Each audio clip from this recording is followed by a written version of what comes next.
Okay, we're back with another special episode of So Much Crime. So Little Time. I am Jeff. And I am Dee, and today we're back to have a quick chat about a couple of updates on the murder of Brian Thompson, the CEO of United Healthcare. Yeah, so just to kind of catch things up before we jump into our quick discussion. So we released our special episode on Sunday. On Monday, it's December 9th, the police in Pennsylvania arrested the suspect Luigi Mangione.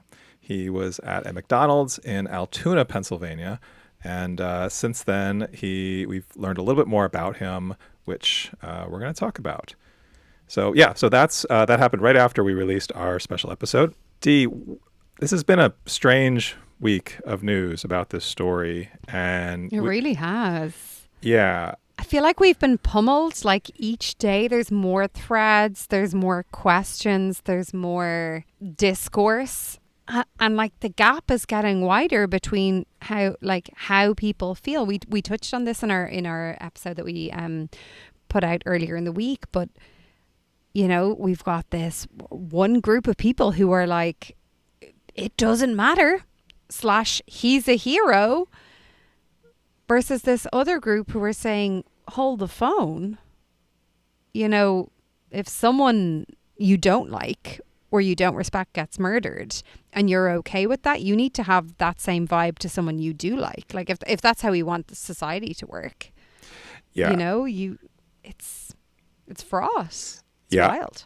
I feel like the overwhelming consensus of the internet is that this guy is some type of folk hero and that he did like a public good, which I think is or that this is some sort of conspiracy, that he wasn't really the shooter, that he's being set up or is somehow a part of this and colluding with police or something like that. There's a wide variety of these. Scapegoat? Yeah.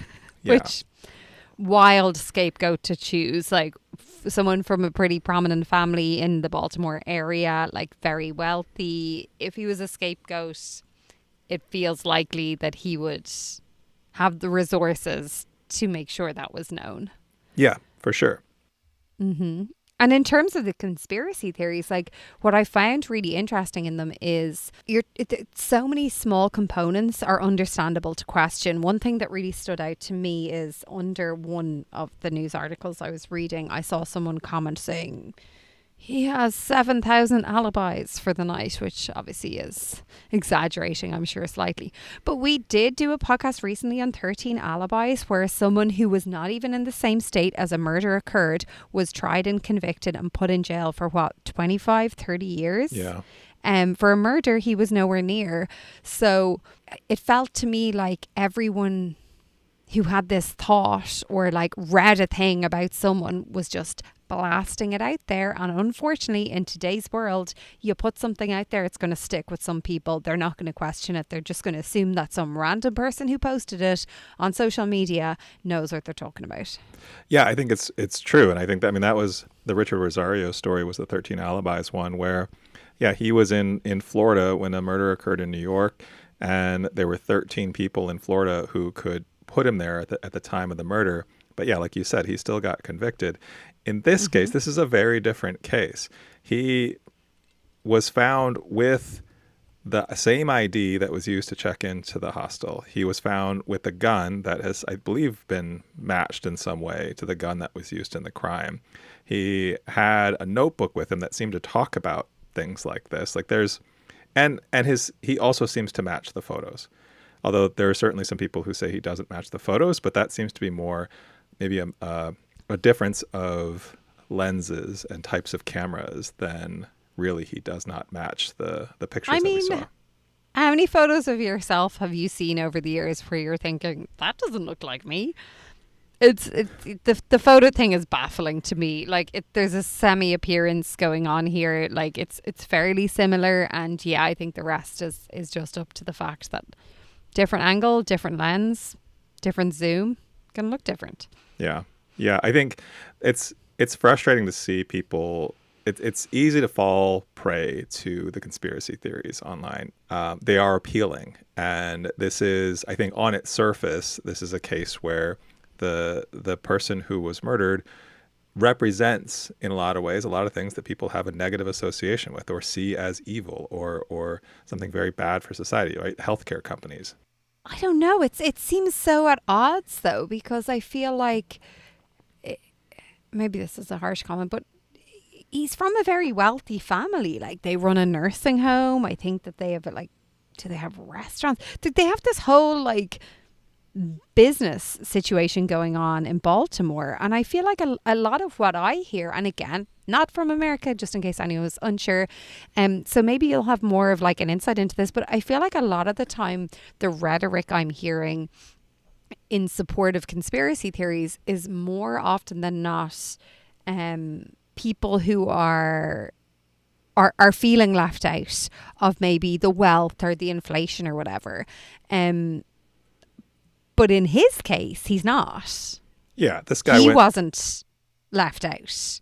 No, and yet... No, I mean, this is a guy who comes from a very wealthy family, went to Ivy League schools, had a high-paying tech job, lived in a high-rise in Hawaii, and was able to basically walk away from that job to go find himself, do yoga, go hiking in Japan, and read.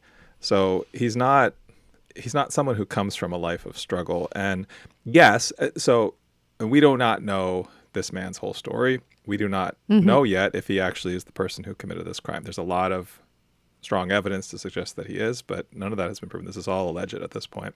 But also, yeah, I feel like if you're trying to make this guy into a folk hero, this is not the guy. And also, is this really what people want? Is this really the way to do that? I don't know. I have a lot of ethical concerns about the way this is being reacted to. Huge ethical concerns. And that goes back to, we had a listener message us in during the week after our first special who made that really valid point that if society is okay with someone taking this into their own hands and murdering someone because they don't think they're they think they're morally and ethically corrupt, and you know the career they've chosen is also has ethical issues, and we're okay as a society with him being murdered, then you have to be okay with someone else that you do like and you do respect who maybe isn't making the right choices in life to be also murdered. And I think it's as clear cut as that. I think that was a really valid point from Jessica who messaged us in. And what more can you say? It's never the answer. Yeah, and I think we've done enough shows where we've heard about murderers who believe they're morally correct, believe what they're doing is fine. I mean, I go back to one of the first ones we covered, the thing about Pam, where Louis Gumpenberger, one of her victims, was someone that she just saw as disposable, as a means to an end, someone she could manipulate and murder in order to create an alibi for herself. And I think it's such a slippery slope to excuse, like to sidestep the fact that a man got murdered here and want to turn this guy into some kind of hero. Yeah. Anyway, we may come back on and do a third special episode on this. Who knows what else is going to come up. We didn't expect Monday to happen. You said that you thought he'd be caught.